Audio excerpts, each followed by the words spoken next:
E como a gente está em 77, então a gente pode fazer assim.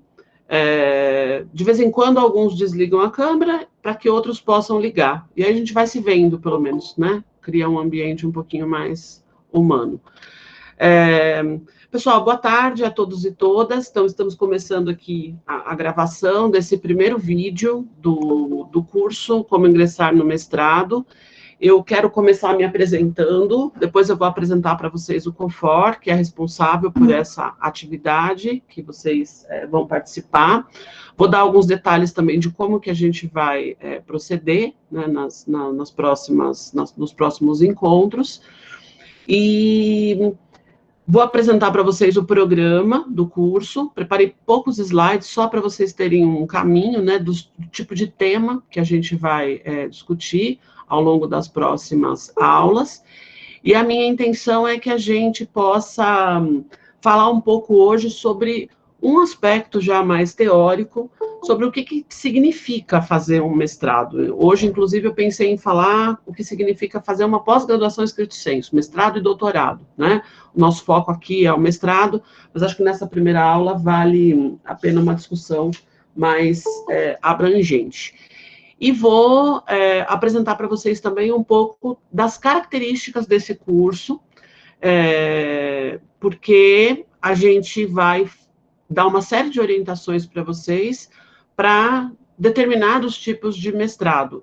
Não que muitas das coisas que a gente vai falar aqui, gente, não sirva para qualquer programa de pós-graduação em outras áreas, mas o nosso foco vai ser principalmente um determinado campo, então já vou deixar isso também um pouco mais explícito para vocês já. Então, vou começar com essa parte mais de apresentação, e depois eu passo para os slides, apresento o conteúdo do curso, e a gente entra nesse primeiro ponto teórico, tá? Gente, meu nome é Suzy Pisa, eu trabalho na UFABC desde 2015, mas já estou no ensino superior há uns 20 anos, mais ou menos. Atuei na educação básica também durante bastante tempo, e atuo na educação básica com projetos de extensão, também praticamente ao longo de toda a minha trajetória no ensino superior. E na UFABC eu estou em 2 programas de pós-graduação. Eu sou credenciada em 2 programas de pós-graduação. O programa de filosofia, que é um programa acadêmico de mestrado e doutorado em filosofia.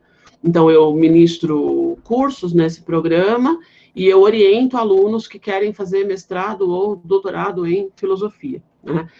Nesse programa de mestrado em filosofia, e com isso já me apresentando, eu já vou falando para vocês algumas coisas que são importantes para vocês entenderem como que as coisas funcionam, né? Dando um pouco do caminho das pedras.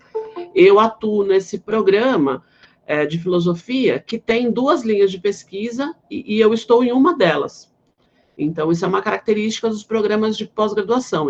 Você não pode pesquisar qualquer coisa num programa. Você tem que ver qual é a linha de pesquisa desse programa. Dentro do programa de doutorado em filosofia, eu estou vinculada a uma linha de pesquisa de ética e política. Então, eu oriento estudantes que querem pesquisar ética e política. Então, veja que a coisa vai se fechando, né? Neste programa. E eu faço parte de um outro programa, na UFABC também, que é um programa interdisciplinar.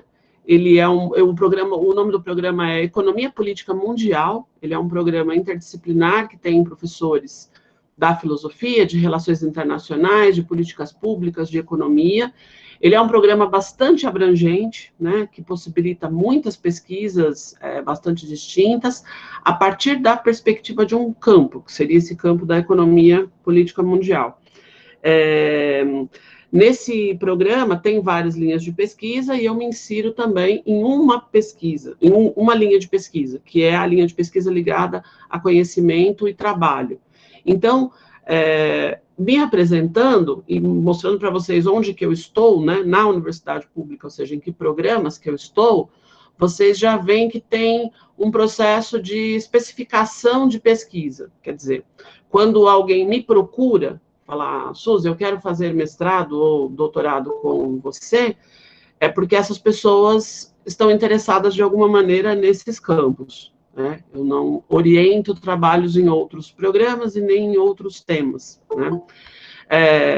Esses programas, gente, os 2 programas que eu estou, eles permitem muitas pesquisas, né, na área de ciências humanas, inclusive na área educacional. E aí isso é uma coisa super importante para o nosso curso aqui, vocês vão ouvir isso em muitas aulas, né? Não necessariamente eu preciso fazer trabalhos sobre educação em mestrado e doutorado em educação. Existem muitos programas que acolhem problemas de pesquisas ligados à educação. Então, isso é um ponto importantíssimo, né? Então, quando eu me proponho a vir aqui discutir com vocês, professores e professoras da rede, tentar ajudar vocês a entender o processo de entrada no mestrado, eu falo com tranquilidade sobre pesquisas de educação, mesmo não estando vinculada a um mestrado específico em educação. Nós convidamos alguns professores e professoras da UFABC para estarem aqui conosco, né, ao longo das próximas aulas. A agenda de todos está bastante comprometida, enfim, por conta de 1000 situações, mas eu espero que a gente tenha alguns colegas para vir conversar um pouquinho aqui com vocês, se não me responsabilizei, né, por conduzir as aulas, e aí vocês vão ter oportunidade de ver um pouco outros programas e outras perspectivas, né, mas isso mais para vocês entenderem. Como que a gente vai conduzir esse curso, gente? Primeiro, eu vou tomar por base que a maioria de vocês tem interesse em fazer o mestrado, mas não conhecem muito bem como é que funciona o processo, né? Mas é natural que alguns de vocês saibam algumas coisas sobre, e pode ser até que alguns de vocês tenham já prestado algum processo seletivo, né? E podem não ter passado, e com isso acham que vale a pena, né, entrar num curso como esse. Então, eu peço desculpas já de antemão, porque em alguns momentos eu vou falar coisas que muitos de vocês já sabem, né, que é óbvio. Mas, como tem muitas pessoas aqui que, às vezes, desejam fazer um mestrado, mas não têm ideia de como é que faz, o que eu faço, né, qual que é o primeiro passo? Então, algumas informações básicas, elas são bastante importantes. Então, a gente vai dar informações para vocês de maneira bastante genérica. A outra coisa que eu já falei, mas é importante reforçar, é que o nosso foco vai ser as ciências humanas, e por isso a gente vai focar em pesquisas que teriam alguma vinculação com a educação. No entanto, como já, inclusive, alguns de vocês aqui colocaram no chat, tem muitos de vocês aqui que são da área das ciências naturais, que são da área da matemática. No entanto, não existe nenhum problema, né, no acompanhamento dessa discussão, primeiro porque o fato de você ser das ciências naturais ou da matemática, você pode ter interesse em fazer um trabalho de mestrado que envolva educação, e com isso você já está nos 2 mundos, né, digamos assim, você está na tua área, mas ao mesmo tempo está vinculado à educação, e, por outro lado, parte significativa das informações serve para todo e qualquer programa, que mais ou menos todos pedem as mesmas coisas, né, com algumas especificidades depois. Então, a gente fala das ciências humanas e educação, porque, no geral, os professores e professoras da rede pública, principalmente, da rede privada também, acabam tendo interesses em pesquisar problemas que, de alguma forma, estão ligados à educação, de alguma forma, mesmo que seja indiretamente. Então, a gente tentou direcionar um pouco o nosso discurso para aí. Nada impede que, nos momentos que a gente vai ter interação, né, para o pessoal que está acompanhando ao vivo, que vocês façam perguntas diversas em relação a temas específicos e a gente tenta ajudar. Gente, outra observação, eu não posso deixar de fazer isso, o formato que a gente criou é adequado à pandemia, tá? Não é adequado à necessidade de entrar no mestrado, né? O bom seria que o nosso curso fosse juntos, numa oficina, em que a gente pudesse conversar com cada um de vocês, com cada uma de vocês. Então, isso aqui está longe de ser o ideal, como vocês bem sabem, né? Isso aqui é um remendo, né? Para a condição triste que nós estamos vivendo no país agora. Então, o formato de fazer vídeos com essas 8 palestras é tentando dar conta de uma demanda no meio de uma pandemia. É isso, tá? Mas eu desejo muito, e o nosso compromisso com vocês é que, tão logo a gente possa retornar às atividades presenciais, que a gente possa fazer isso melhor, né? De preferência com grupos menores e, ao mesmo tempo, fazendo oficinas mesmo, de elaboração de projetos, enfim, porque é o que de fato funciona, né? Então, eu tenho certeza que vai ajudar bastante, mas é importante vocês saberem que há um limite nessas plataformas, há um limite nesse excesso de lives que a gente está assistindo, há um limite no EAD, há um limite em tudo isso, então a gente só está tentando, né, fazer o melhor possível dentro desse contexto. Gente, o Comitê de Formação de Professores, que é o CONFOR, depois vocês vão receber mais informações sobre esse grupo, inclusive porque esses vídeos vão lá para o nosso canal, é um comitê gestor dentro da Universidade Federal da ABC, na verdade, muitas universidades federais têm esse comitê, e ele é responsável por criar, por atender demandas da rede pública de educação básica e por criar projetos para a educação básica, principalmente em torno da formação de professores. Então, a gente tem um grupo que tem muitos representantes da UFABC, dos programas de pós, das licenciaturas, mas também temos representantes da rede, e temos também representantes da comunidade, então, representantes que vêm de outros grupos. A gente se encontra com uma certa frequência e tentamos dar conta das centenas de milhares de problemas que a gente tem para resolver em relação a isso, né? Conseguimos resolver 1/1000 deles, mas a gente vai tentando, pouco a pouco, fazendo isso. Tem muitos problemas que dizem respeito à universidade, porque nós temos vários cursos de formação lá, e tem muitos problemas que são de fora, né? E em uma dessas reuniões, os nossos professores da rede, que são representantes, trouxeram essa demanda. Ó, gente, tem muita gente querendo fazer mestrado e doutorado, e para muitos professores isso é muito difícil, para muitas professoras isso é muito difícil, e eles trouxeram, a gente sabe disso, né, gente, porque a gente acompanha vocês de várias formas, mas eles trouxeram várias demandas, e a gente tentou formar um pouco o curso a partir das demandas que eles trouxeram. Dificuldade na elaboração do projeto, dificuldade em entender o processo, dificuldade em entender, ok, é pública, e aí eu pago, né? Porque tem isso nesse país agora, né? É público e a gente tem que se perguntar se a gente tem que pagar, né? Que é uma coisa meio assim, um contrassenso, mas enfim, é o Brasil, né? País dos contrassensos. Como que arrumou orientador? Tem que arrumar orientador antes, tem que arrumar orientador depois. E bolsa? Consigo bolsa? Né? Não consigo bolsa? Ou seja, é muita dúvida, né, nesse processo como um todo. E uma das coisas que o pessoal trouxe para a gente, é que muitos professores e professoras da rede acham que isso não é para eles, certo? Que não é para eles, isso não é para mim, né? Então, eu estou aqui para dizer que isso é para vocês, certo? A universidade pública tem essa função, né? E é nossa obrigação, a gente ganha para isso, né?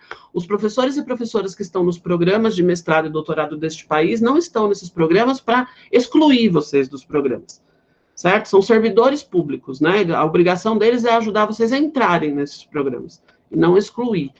Então, eu acho que isso precisa ficar muito evidente para que vocês se apropriem de algo que é público. São programas financiados pelo governo e a gente precisa entrar com essa, né, com essa perspectiva, né?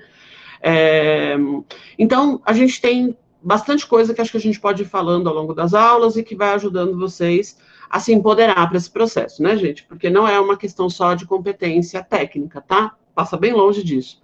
Tem a ver com muita coisa, com autoestima, com disposição para enfrentar uma série de dificuldades, um monte de gente arrogante, né? Então, vamos que vamos, né? É isso que a gente vai tentar fazer juntos e juntas, tá? Gente, feitas essas considerações, só uma última informação, até porque teve gente que chegou depois do nosso papo inicial.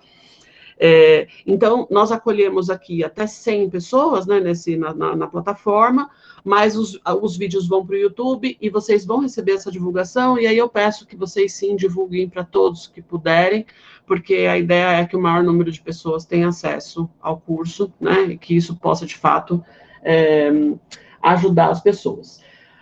Então, vamos lá, gente. Eu vou projetar aqui, são poucos slides, tá? Vou projetar o próprio programa, para vocês terem uma dimensão. Peraí, que tem gente entrando. Para vocês terem uma dimensão do que a gente vai fazer nos próximos dias. Eu estou usando essa coisa aqui há muito tempo e ainda me enrolo com esse negócio. Vamos lá.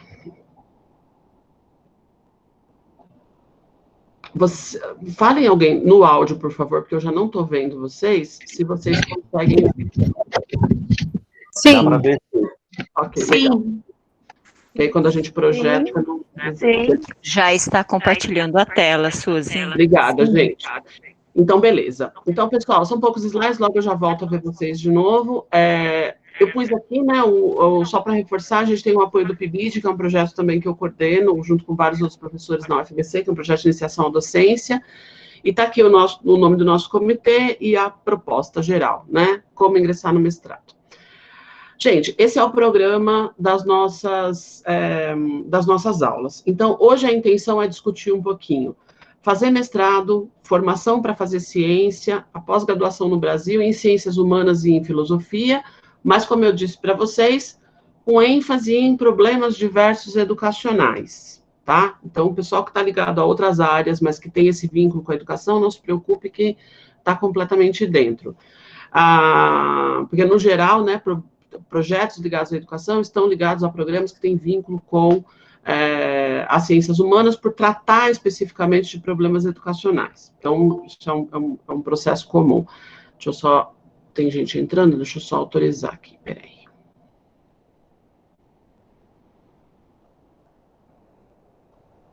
Já volto para lá. Então, aqui.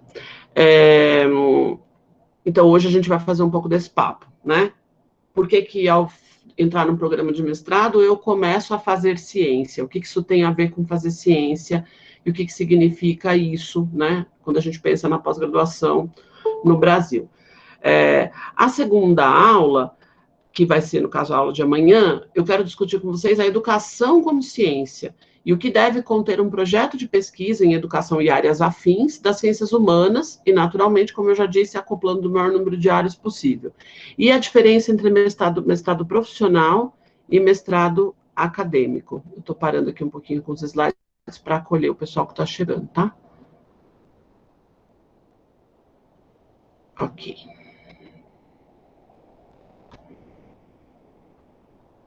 Eu vou terminar essa apresentação, depois se alguém pedir para entrar, entra depois da apresentação.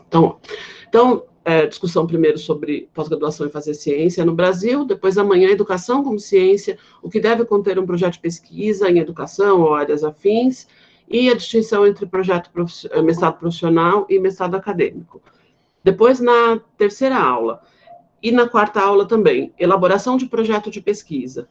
Então, na primeira aula, a gente pensou em discutir com vocês problema, introdução teórica e objetivos. Na segunda aula, ainda elaboração de projeto de pesquisa, metodologia, justificativa, cronograma e levantamento bibliográfico. No dia 24, que vai ser na terça-feira que vem, levantando fontes científicas, revistas acadêmicas, teses, obras de referência, etc. Então, aula fundamental, gente, porque o processo começa por aí, né? Você buscando fontes que você possa, pesquisar. Então, a gente vai discutir isso um pouquinho com vocês. Depois, processos seletivos. Então, vou mostrar para vocês uma série de processos, mostrar o edital mesmo, para a gente ver junto o que, no geral, os programas pedem. No geralzão, pedem projeto, pede exame de proficiência, língua estrangeira, pede prova teórica e faz uma entrevista. Tem alguns programas que pedem ainda algumas coisinhas mais, eu vou falar para vocês o que é, e alguns não pedem, por exemplo, prova teórica, então isso varia bastante. Na outra aula, como conseguir orientador, ou seja, como que é essa relação com orientação, que tipo de programa a gente tem, que são bons programas de pós-graduação, quero conversar sobre isso com vocês também, vai fazer pós-graduação fazendo um bom programa, falar um pouquinho sobre bolsas, as bolsas que a gente tem disponível no país e dúvidas em geral. E a última, dificuldades, desafios, pressão psicológica, sofrimentos, angústias e coisas afins. Essa última aula é fundamental, a mais importante, tá bom? Deixa eu sair aqui, gente, só um pouquinho para acolher o pessoal que está pedindo para entrar. Peço desculpas. Depois, na semana que vem, eu vou pedir para o pessoal tentar chegar. Vamos ver. também nossa sala já está quase cheia, daqui a pouco, nem que o pessoal quiser entrar, não vai conseguir. Ok, voltando para lá. Então, esse é o nosso programa, gente. Nós temos uma proposta de discutir com vocês uma série de elementos que vão desde questões específicas do que você precisa fazer do ponto de vista teórico, o que significa você estar fazendo um mestrado e algumas questões mais práticas, como processo seletivo, como é que funciona, quando onde eu encontro a informação, orientação, etc. e tal, e dúvidas em geral. Eu já vou voltar para comentar um pouquinho com vocês especificamente esse ponto, gente, porque eu acho que vale a pena a gente detalhar um pouco isso, para vocês terem essa dimensão, né, do que implica todo esse processo, mas já aproveito para a gente, porque aí eu já fecho o slide e a gente fica só conversando, para apresentar um ponto para vocês que é fundamental, e é uma opção que eu faço, gente, para começar a nossa discussão aqui, e de alguma maneira isso vai atravessar todas as nossas aulas, né? Mesmo quando não for eu que for dar aula para vocês, vai atravessar todas as nossas aulas. Eu trago para vocês aqui uma definição do que é fazer ciência. Existem muitas definições, né, disponíveis e muito bem construídas do que é fazer ciência. Eu uso essa, que é uma definição de um filósofo, historiador da ciência, que é o Thomas Kuhn. O Thomas Kuhn, ele é um pensador de referência quando a gente estuda a teoria do conhecimento, epistemologia, enfim, filosofia da ciência. E ao pensar um pouco sobre ciência, a história da ciência principalmente, as transformações da ciência, ele vai elaborar uma definição, ou seja, quando eu faço ciência, eu faço o quê, né? E eu estou adotando a definição dele aqui, porque eu acho que ajuda muito vocês a entenderem por que todo esse processo para entrar no mestrado e por que tantas dificuldades depois também no caminho que vocês vão enfrentar. Fazer ciência é resolver problemas. Ou seja, a ciência é uma atividade de resolução de problemas. Então, eu coloco aqui uma definição, né, um pouco a partir da perspectiva dele. A ciência é uma atividade de resolução de problemas. Tal tarefa é realizada no interior de um campo epistemológico, ou seja, um campo de conhecimento, um determinado campo de conhecimento com recursos próprios, que tem meios para tal resolução. Ao fazer um trabalho científico, participamos de alguma maneira desta resolução, seja elaborando um diagnóstico para alguma coisa, uma explicação para alguma coisa, propondo hipóteses ou soluções parciais ou completas para um dado problema. Então, gente, isso é muito importante. Quando você entra num programa de pós-graduação estrito sensu, você passa a fazer parte desse jogo, né? Qual é a tua tarefa nesse processo de 2 anos, que é, no geral, o tempo, né, que a gente leva fazendo um mestrado? Claro que não é resolver, né, grandes problemas em tão pouco tempo, praticamente impossível. Mas o teu trabalho, ele tem que estar orientado de alguma maneira para essas atividades de resolução. Então, quando eu coloco aqui fazer diagnóstico, explicar, propor hipóteses, propor soluções parciais ou completas, eu poderia levantar mais uma série de outras possibilidades. A gente vai levantar isso junto ao longo dos nossos encontros. O importante é vocês terem em mente que isso precisa ser feito de alguma maneira, né? Eu sempre falo isso muito para os alunos que me procuram quando querem fazer o mestrado ou quando querem fazer, principalmente, o doutorado. Você não veio aqui para produzir um texto sobre um tema. Não é essa a proposta de uma pós-graduação estrito sensu. Não é essa a sua tarefa, né? Ok, tá, professora, mas como é que eu vou resolver um grande problema? Vamos supor, né, por um instante, que o nosso problema seja resolver um problema educacional, gente. Assim, como o nosso grupo aqui é de professoras e professores.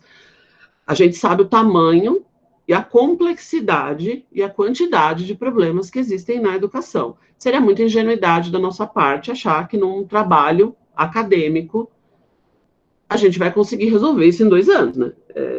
Seria muita ingenuidade da nossa parte. Ok. Então, de que maneira que isso que eu vou fazer no mestrado se relaciona com essa tese que eu estou trazendo para vocês? Essa é a nossa tarefa, gente. A gente, quando faz um projeto de pesquisa, precisa responder exatamente a essa pergunta. Como que o meu trabalho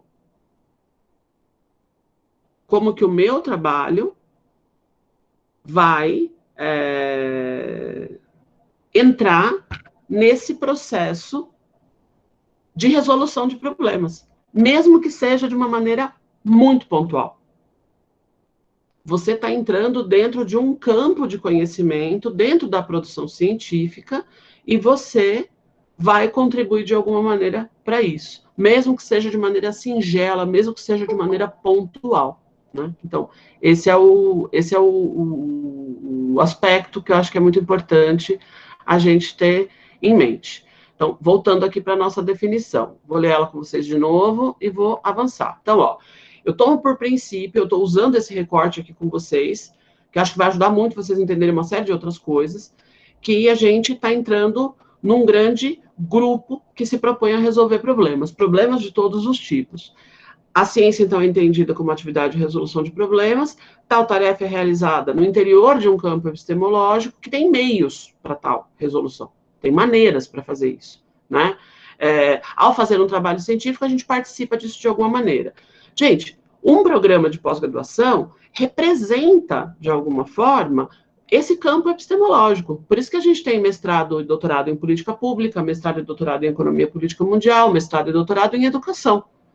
Ou seja, dentro daquele programa, você tem uma representatividade de um grupo que atua dentro de um determinado campo, dentro de determinadas linhas de pesquisa. Os alunos que entram lá vão trabalhar dentro daquela linha e vão produzir trabalhos que vão ajudar a resolver determinados tipos de problema. Então, é muito importante a gente entender esse processo. O último slide, penúltimo, na verdade, só para a gente sistematizar aqui. A formação do pesquisador e da pesquisadora, portanto, do cientista ou da cientista, e a produção do conhecimento científico começa... Parou de compartilhar a tela, tá, Suzy? Parou. Peraí. E na minha aqui parece que está compartilhando. Peraí que eu já começo tudo de novo. Apresentar.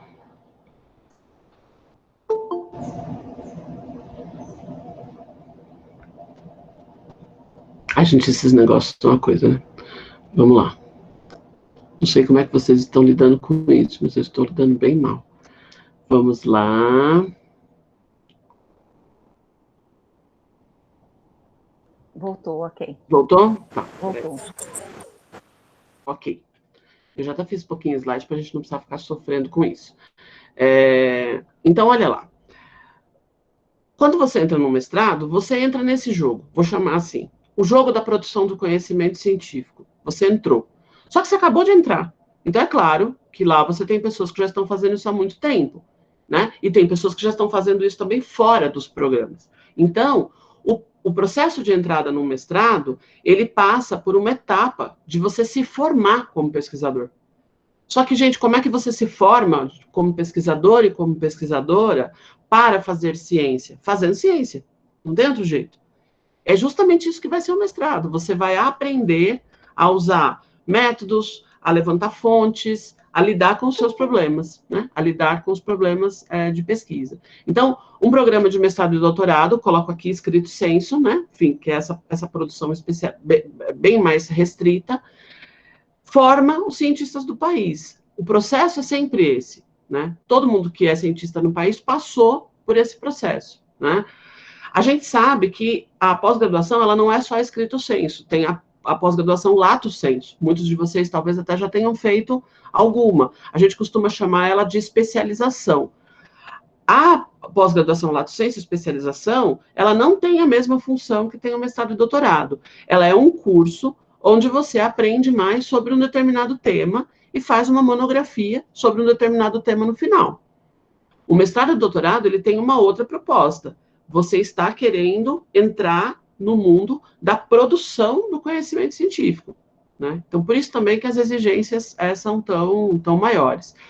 No mestrado, você começa com um complemento de formação teórico-prática, você vai ter disciplinas que você vai fazer, vai estudar também alguns temas, mas esse não vai ser o ponto principal. O ponto principal é o que você vai fazer quando você desenvolver a sua pesquisa científica com a orientação de um professor doutor.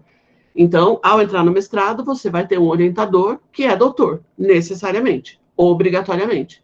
E o seu trabalho vai ser avaliado depois por uma banca de doutores ou doutoras, certo? Então, veja que você está entrando numa comunidade científica. Esse é o processo, né? Por isso que eu coloquei inserção em uma comunidade científica. A dissertação de mestrado, portanto, não é só um trabalho sobre um tema. E eu vou já fechar os slides com esse último, para a gente poder começar, então, uma discussão em torno disso. O principal ponto para começar essa conversa é você descobrir qual é o seu problema de pesquisa, né?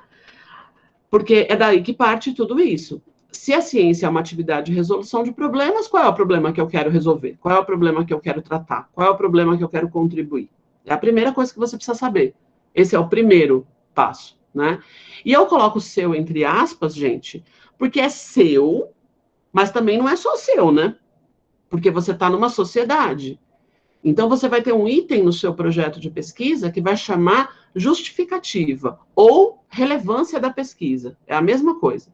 Justificativa ou relevância da pesquisa. Ou seja, é seu problema de pesquisa, mas você é uma pessoa que está produzindo conhecimento em uma sociedade. Logo, explique para esse programa por que o seu problema é um problema de todos, é um problema que precisa ser resolvido. É um problema que vale a pena ser resolvido, né? Quando eu falo de resolução de problemas, gente, eu não estou dizendo que são só problemas práticos, né? Eu, por exemplo, sou filósofa. A gente lida com muitos problemas teóricos. Problemas teóricos também são super importantes para a resolução de grandes problemas. Então, eu chamo a atenção de vocês. É o seu problema, mas a ciência é uma produção coletiva.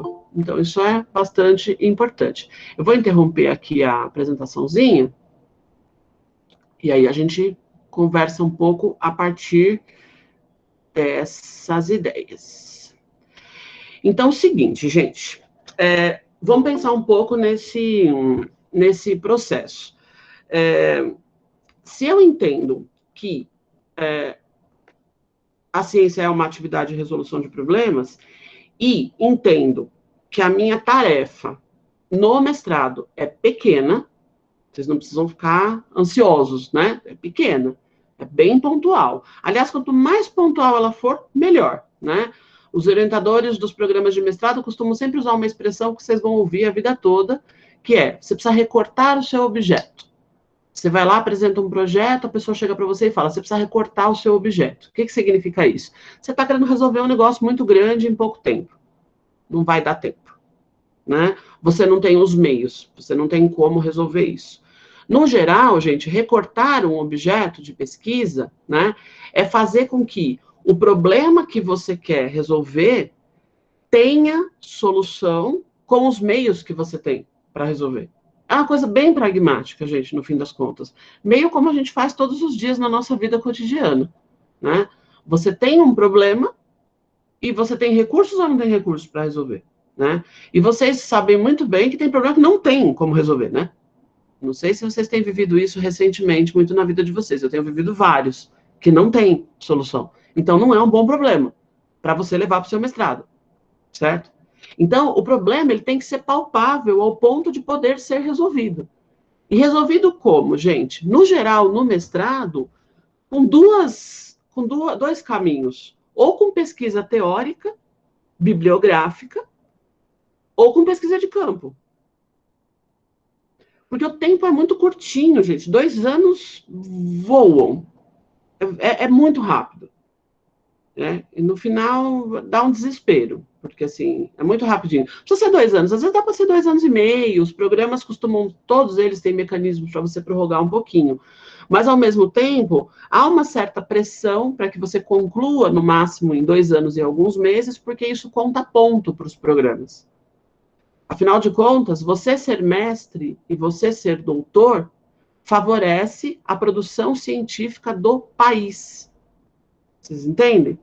No nosso caso agora, gente, vivendo em estado de exceção, garante que agências de financiamento que financiam ciência no país continuem existindo. É uma tarefa social super importante. É claro que vocês estão indo lá para resolver, para fazer uma formação de vocês. Isso é super louvável, né? Para melhorar o trabalho de vocês na sala de aula, para poder fazer, para poder ser um pesquisador, para poder conhecer mais. Tudo isso faz parte também do processo. Mas é importante vocês saberem que vocês estão entrando numa coisa muito maior. Gente, o que eu acho que é importante também da gente, ainda de fixar? Você pode ter um grande problema em vista e você vai levar para o seu projeto um subproblema. O teu problema, na verdade, é muito grande. Mas ele não tem como ser resolvido, às vezes nem que você tivesse 10 anos para fazer um mestrado, você não teria como resolver. Por quê? Porque às vezes é um problema que não tem solução com o resultado acadêmico, você precisaria de outras coisas para resolver. Então, você leva um subproblema. Vou dar um exemplo para vocês de algo que eu investigo há bastante tempo e que eu acho que encaixa bem e sei que vocês vão se identificar facilmente. Eu quero resolver o problema do racismo no Brasil. Adoraria. Então, não vai dar para fazer isso no mestrado, né? Então, não vai rolar. Tá todo mundo ciente, né? Vocês entendem? É um baita problema. Eu acho que o nosso maior, na verdade, né? A sociedade brasileira é estruturada em torno disso. Ok. Resolvo isso num programa de trabalho de mestrado? Não, não resolvo. Mas eu posso pegar um subproblema dentro desse problema. Então, e eu posso pegar um subproblema que pode virar ainda um subproblema dentro do subproblema, até deixar ele do tamanho que eu possa resolver. Exatamente como vocês fazem no dia a dia de vocês, quando vocês têm que se virar para resolver os problemas de vocês. A gente dá um jeito de tornar aquilo, né, solucionável. Então, por exemplo, eu estou orientando uma aluna, que aliás é uma graça, meu presente deste ano de orientação, ela está no programa de Economia Política Mundial, e ela está investigando o seguinte: ela está investigando qual foi o investimento da rede pública, das secretarias, vamos dizer de maneira mais geral, para não entrar tanto no detalhe. Qual foi o investimento do governo do Estado de São Paulo, vou dizer de maneira mais genérica, ela já está olhando coisas mais específicas, mas ela chegou assim, especificamente em formação de professores para uma educação antirracista. Qual foi o investimento? Não se sabe direito qual foi, gente. Quando você começa a investigar, é um negócio super complicado. Porque tem muitas fontes, tem muitos programas. Por exemplo, a CAPES, que é federal, durante algum tempo teve esse PIBID que eu coordeno, que era um PIBID de diversidade. Aí eu pergunto para vocês, o PIBID de diversidade dava conta de uma educação antirracista? Não sei, tem que investigar. Pode ser que não. Pode ser que sim. Pode ser que sim e não, dependendo da cidade, dependendo do professor que pegou o projeto. Então, eu poderia considerar como investimento? Tá, mas aí ela está querendo ver do governo do estado, e a CAPES é federal. Ok. Aí você pode dizer o seguinte, mas professora, essa é a pergunta que ela quer responder? Sim, ela quer responder essa pergunta, porque ela vai fazer um levantamento detalhado de quanto foi, de onde veio, de onde foi investido, e qual foi o impacto dessas ações? Quando ela terminar em 2 anos, ela não resolveu o problema do racismo no Brasil, naturalmente, porque né, não era a questão respondida, mas se ela faz um trabalho bacana, ela ajuda quem está tentando resolver esse problema. Por que ela ajuda, gente? Porque ela faz um trabalho importante que a universidade faz. Ela gera dados, ela gera informação. Ela pode interferir em política pública, o trabalho dela pode ajudar a interferir em política pública, pode ajudar a fazer, por exemplo, um processo eleitoral dirigido para determinados grupos de governadores e não de outros. Então, veja como que um trabalho, ele pode contribuir para a resolução de um problema, né? Vou pegar um outro caso completamente diferente. Alunos têm dificuldade de aprendizagem em matemática. e eu quero identificar especificamente em relação a determinados conteúdos, numa determinada faixa etária, né?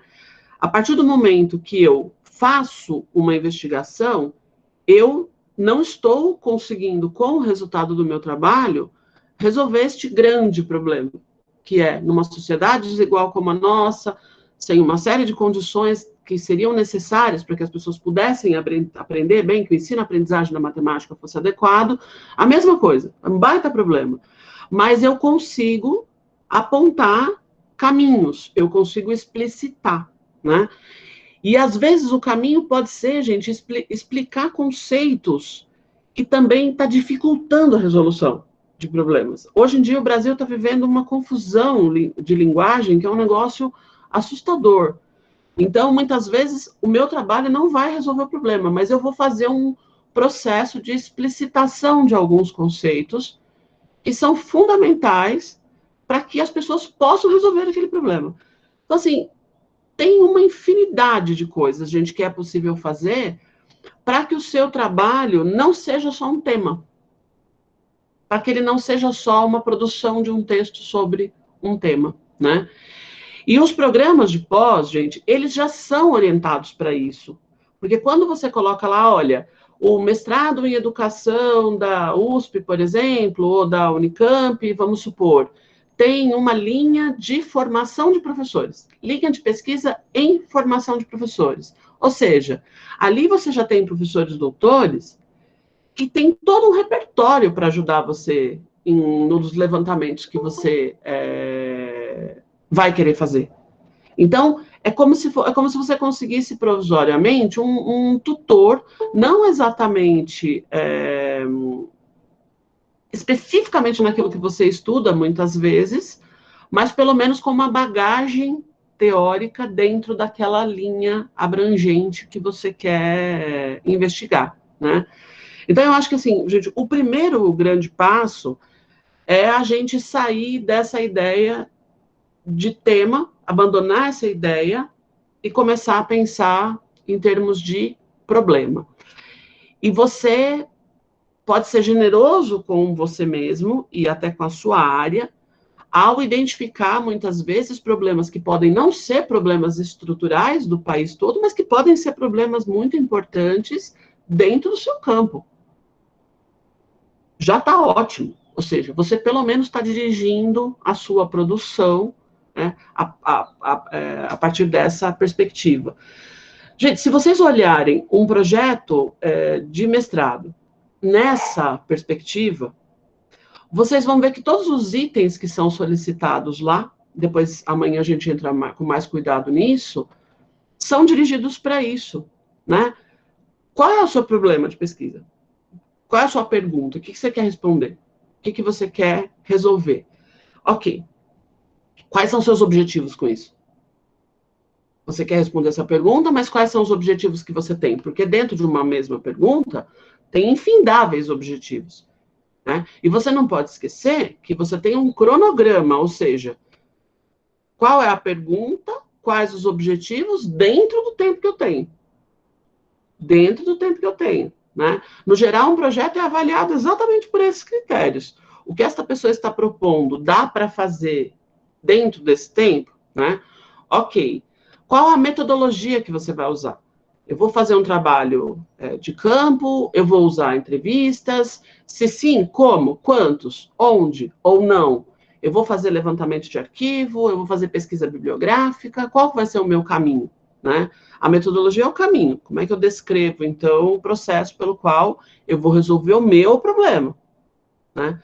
Gente, quando eu vou escolher a metodologia, ela tem que ser a metodologia melhor para resolver os meus problemas.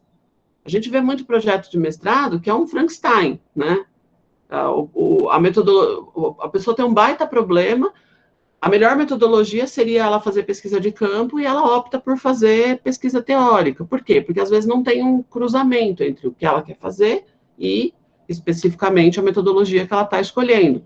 Então, quando você vai escolher a metodologia, você tem que pensar qual é a melhor maneira de responder o meu problema. Como que eu vou conseguir o resultado que eu quero, né? O outro item que eu já falei para vocês, depois a gente pontua tudo isso amanhã, eu ponho a listinha direitinho, Por que eu vou fazer isso? Justificativa, relevância da pesquisa. Para que fazer isso? Gente, esse é um ponto fundamental do projeto, até para você, né? Até você tem que estar com bastante segurança do porquê que é importante você fazer isso, né? Às vezes a gente encontra as pessoas por aí e fala assim, olha, você está fazendo mestrado em quê? A pessoa responde para você assim, em Paulo Freire. Ou você está fazendo mestrado em quê? Na filosofia é muito comum o pessoal responder em Kant, em Foucault, em Marx. Aí você pensa, não respondeu, né? Como assim estou fazendo mestrado em alguém, né? Quando você vai elaborar um projeto, você precisa não só ter muita segurança do problema que você está investigando, mas ao mesmo tempo do porquê que é importante você investigar isso. E é muito bom, gente, que isso não seja um problema para você responder no seu projeto, porque se está muito difícil escrever sobre a justificativa da sua pesquisa, é porque talvez ela não seja relevante nem para você. E acredite, gente, ela precisa ser muito relevante para você, ou você não aguenta fazer isso durante 2 anos. Você não suporta, porque a gente vai cansando, que dá trabalho. Vocês percebem como tem a ver muito também com o nosso engajamento? Às vezes o aluno fala, gente, como que eu... Ai, como assim justificativa? Como assim relevância? Meu cara, se você mesmo não sabe a relevância da sua pesquisa, você não sabe por que ela é importante para a sua área, você não sabe por que ela é importante para o seu campo, você não sabe por que ela é importante para o grupo. Tem que saber, se você identificou um problema, você tem que poder convencer os seus pares, o seu grupo, de que aquilo é uma pesquisa importante, né?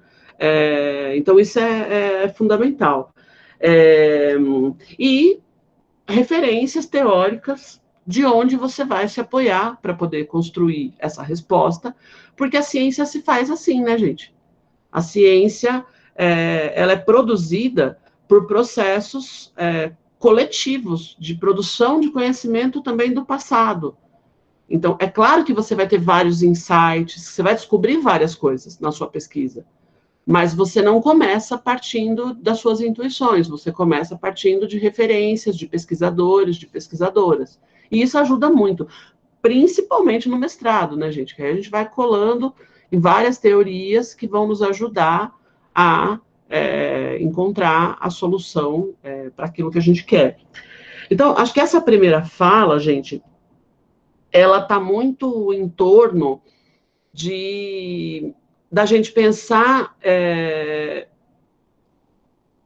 no como que o próprio projeto de pesquisa, ele não é protocolar, ele não é só uma etapa de um processo seletivo. Um projeto de pesquisa, ele é fundamental para você mesmo. Você não tem como fazer uma pesquisa sem um projeto de pesquisa. É natural que quando você ingressa num programa, você vai mudar esse projeto muitas vezes, né? No diálogo com o orientador, com outros professores, muito dos seus problemas vão mudando. Às vezes o próprio orientador convence você que o seu problema não está bem formulado, que você precisa pensá-lo de outra forma e por outro caminho. Não importa, você reestrutura, né? No geral, os programas têm alguma disciplina de seminário de pesquisa, onde você vai discutir o seu projeto com os colegas. No geral, está cada um fazendo um trabalho de uma natureza diferente e vão poder confrontar esses projetos e tudo mais. Por que essa dimensão, gente, eu estou fixando bastante nisso hoje, mais pragmática, é tão importante, né? Porque eu acho que o processo ele se torna muito difícil e às vezes as pessoas até desistem quando elas não veem sentido no que elas estão fazendo. E a falta de sentido, no geral, está associado a você não saber exatamente o que você está fazendo no mestrado. Porque você pensa assim, gente, eu já fiz uma especialização, por exemplo, muitas de vocês já fizeram. No final do curso, eu fiz uma monografia. Em alguns cursos, até o pessoal pede um pré-projeto, alguma coisa assim. Você vai lá e faz uma monografia sobre um tema, sobre um autor, etc e tal. E eu fiz e fui bem, tirei nota boa, foi ótimo, fui bem aprovada e tal. E por que eu tenho que fazer tudo isso agora, né? Por que razão eu precisaria passar por esse processo agora? Bom, porque eu estou fazendo uma outra coisa. Essa é a grande questão. Então, ao saber que você está fazendo outra coisa, você vai pensar, ok, se eu estou fazendo uma outra coisa, eu preciso de uma diretriz. Eu preciso saber exatamente o que eu estou tentando resolver e como é que eu vou fazer para resolver este problema. E com isso você vai conseguindo perceber, e até o próprio processo de fazer o projeto, ele se torna muito prazeroso. Muitas das coisas do projeto que são importantes do ponto de vista teórico é o que acaba preocupando mais os alunos e alunas, né? Se eu pus as referências corretas, se eu desenvolvi bem os temas, se eu consegui mostrar que eu tenho conhecimento sobre aquilo. Mas, no geral, gente, o que faz com que os projetos sejam bem avaliados nos programas é justamente a coerência entre esses itens. É você conseguir mostrar que você tem um problema, que ele é um problema importante de ser investigado, que os seus objetivos estão coerentes com esse problema e que você tem meios para resolver. Então, quando você faz, por exemplo, um levantamento bibliográfico, né, e no geral nos projetos já tem algum levantamento bibliográfico, pelo menos um levantamento bibliográfico inicial de obras que você vai usar como referência, quando você consegue fazer um bom levantamento bibliográfico, quem vai avaliar esse projeto, que conhece a área, olha o problema e fala, nossa, mas ela não colocou a principal obra que ela vai precisar para resolver esse problema. O principal autor, né, que com uma pesquisa básica ela já teria levantado, ou ele já teria levantado. Então, a questão não é tanto você demonstrar conhecimento nos autores, mas você se apropriar um pouco, né, desta problemática para que você mostre que você já tem os caminhos um pouco para a investigação que você vai fazer. Então, acho que esse ponto é importante, quer dizer, você apresentar um projeto que tenha uma coerência interna, né, como a gente fala. Último ponto mesmo agora, só para esse papo inicial de hoje, vocês sabem que cada área tem as suas especificidades em termos de forma de apresentação, eu digo da linguagem, e também nós temos uma série de formatações no meio acadêmico, né? Essas coisas meio que se misturam, né? Normatização, sei lá, da BNT ou qualquer outra normatização, e, ao mesmo tempo, a linguagem acadêmica. A forma como o projeto é apresentado. Quando você apresenta um projeto que ele está dentro dessas normas, né, e aí, no geral, o primeiro passo é você olhar no programa que você quer concorrer, se existe alguma norma específica ou não. Porque tem programas que pedem que você faça o projeto de uma tal maneira. No geral, o pessoal não faz isso e deixa você fazer de acordo com as normatizações. Você vai pegar a última normatização acadêmica, vamos, por exemplo, a BNT, a mais atual, e vai formatar todo o seu projeto em torno disso. E vai entregar um projeto sem um erro de ortografia, e vai entregar um projeto sem um erro de pontuação, e vai entregar um projeto sem um erro de espaçamento, porque parece que é uma espécie de chave de entrada para você começar a usar uma dada linguagem. E, no fim das contas, isso não é uma coisa que você não prejudicaria necessariamente a qualidade da pesquisa que você vai fazer, mas é algo que os processos seletivos costumam valorizar muito. É quase como se você estivesse demonstrando a preocupação que você teve com aquele material que você está apresentando. Tudo, gente, a capa, o sumário, o itemzinho numerado, sabe aquela coisa bem de preocupação mesmo com o cuidado, né? E vocês sabem, gente, que esse tipo de trabalho, no geral, a gente precisa de um leitor, né? Porque a gente olha 150 mil vezes as coisas que a gente escreve, não vê um erro quando alguém olha. A pessoa vai lá, bate o olho e fala, isso aqui, né? Você fala, gente, como que pode, né? Não é possível não ter visto isso. Então, isso ajuda também no processo de ingresso, assim, você ter um bom amigo, uma boa amiga que domine bem a língua portuguesa, e não importa se você domina ou não, gente, não é essa a questão.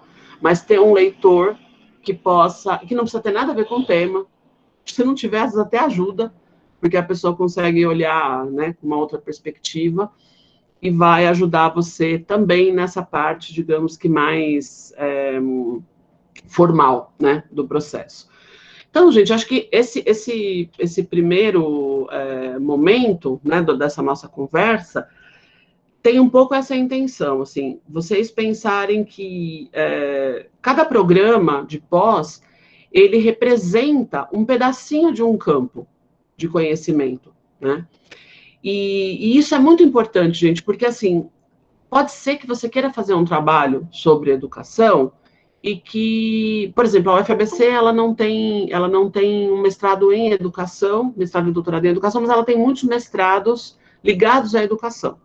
Então, não só temos programas que orientam o trabalho de educação, como, por exemplo, políticas públicas, que orienta vários trabalhos de educação, o próprio programa de ciências humanas, o nosso programa de filosofia, entra muitas temáticas de educação, acabei de falar para vocês agora também o de economia política, mas tem também muitos mestrados e doutorados em ensino.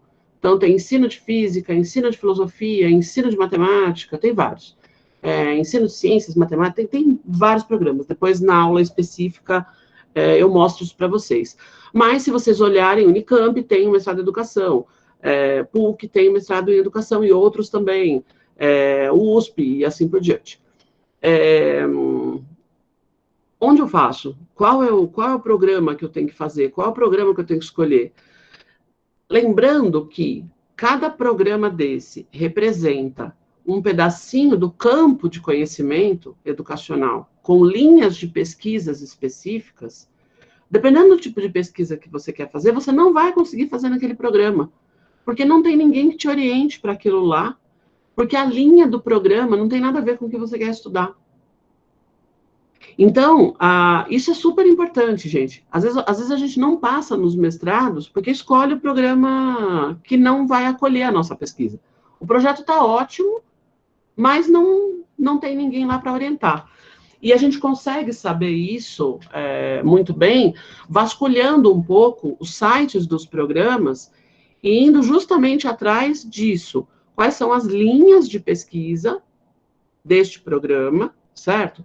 E depois, dentro dessas linhas, quais são os professores e as professoras que orientam dentro dessa linha de pesquisa? Quando você tem... Isso tudo é público, né? Vocês conseguem acesso a isso nos sites com tranquilidade.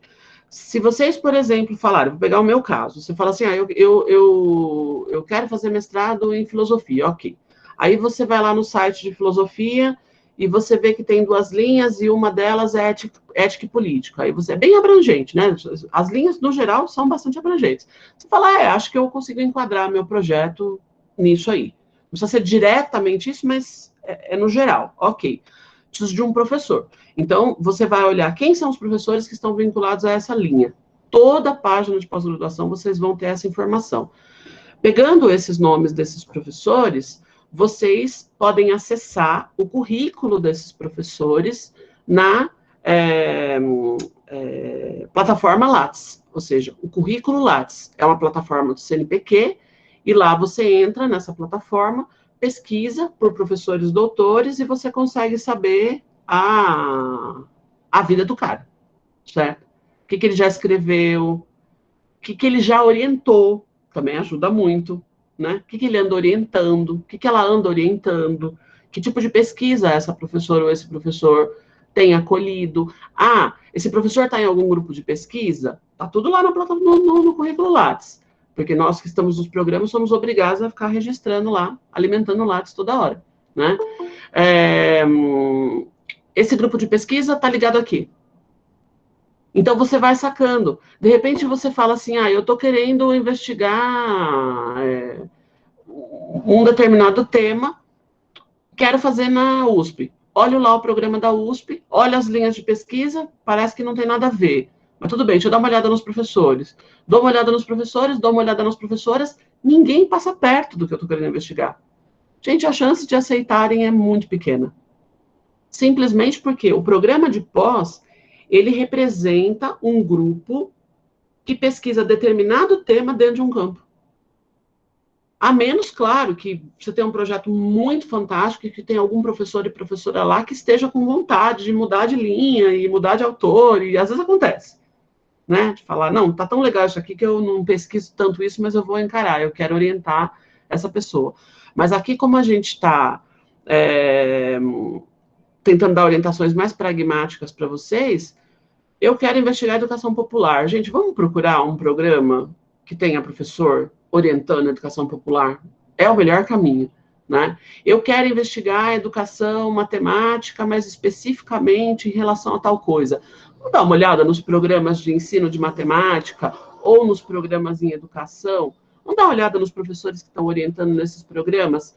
Vamos ler um artigo desse professor para ver se ele já escreveu alguma coisa que tem a ver com isso, entendeu? Então, esse é o caminho, gente. Porque aí você manda um projeto para um lugar que vai acolher a sua pesquisa de uma maneira bem mais efetiva. E muitas vezes, né, gente, é muito comum no mestrado até a gente adaptar um pouco os nossos projetos ao programa. Por que não, né? Quando eu fui fazer mestrado, eu fiz isso. Tudo depende muito também dos objetivos que vocês têm com isso, e é o último ponto que eu quero conversar com vocês. Por que vocês estão querendo fazer um mestrado, né? Ao responder essa pergunta, fica bem mais fácil saber até onde vocês podem adaptar o que vocês querem fazer ou não, né?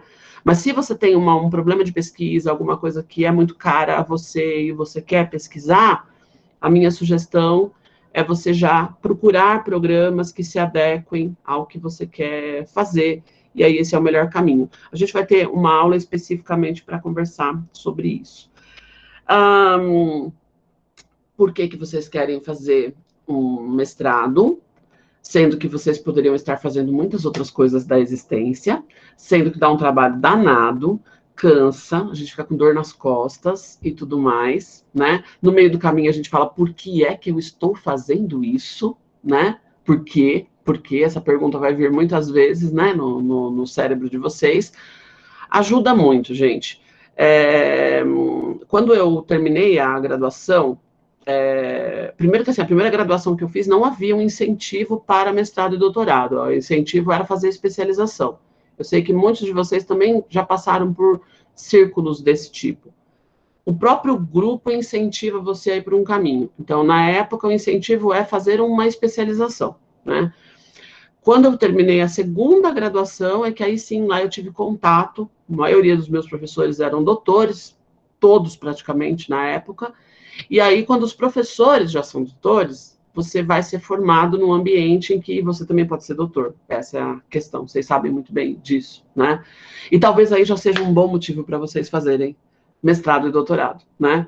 Saberem o quanto vocês vão ser importantes para os seus alunos e para suas alunas no futuro. Porque não tem como ser de outro jeito, gente. A gente se espelha naquilo que a gente vê, e deseja aquilo que a gente vê, como já dizia o velho Freud, né? Então, se você é mestre, se você é doutora e você está dando aula para um jovem, ele fala, poxa, acho que eu também posso, né? Também posso fazer isso aí. Então, já é um bom motivo, né? Mas, na segunda graduação, quando eu já comecei a pensar em fazer o mestrado, eu vou ser bem sincera com vocês e dizer qual era o meu grande objetivo. Eu queria dar aula no ensino superior e queria trabalhar numa universidade pública. E, no geral, as universidades públicas exigem que você tenha um doutorado, não é nem um mestrado. Certo? Então, quando eu comecei a fazer o mestrado também, já não era só para fazer o mestrado, eu queria fazer o doutorado. Então, o mestrado era um trampolim para o doutorado, né? E eu estava bastante flexível quanto ao tema, gente. Eu confesso para vocês. Eu queria uma universidade de ponta para que eu pudesse ter o título, porque eu queria entrar num concurso depois, numa universidade pública. Queria a facilitação para eu entrar no doutorado, numa boa universidade também, né? E então eu estava bastante flexível quanto ao tema e o que eu teria que fazer para fazer o mestrado. É o mundo de vocês? Ok. Se for, vocês têm esse caminho de procurar um programa bacana e começar a pensar num projeto a partir da linha de pesquisa que tem lá. E do que os orientadores orientam lá. É uma forma, né?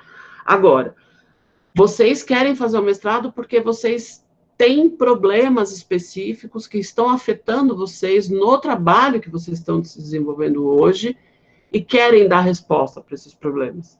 Aí o caminho é inverso. Precisa procurar um programa que acolha esse tipo de pesquisa e eu tenho certeza que vocês vão encontrar. Né? Então, esse é um processo que eu acho que é muito importante, né? Tentar tomar esse tipo de decisão nesse momento ajuda bastante. Pessoal, eu já fiz a exposição inicial que eu queria, então eu vou interromper a gravação, e aí depois a gente faz o nosso papo aqui com o grupo que está assistindo. Deixa eu só parar aqui.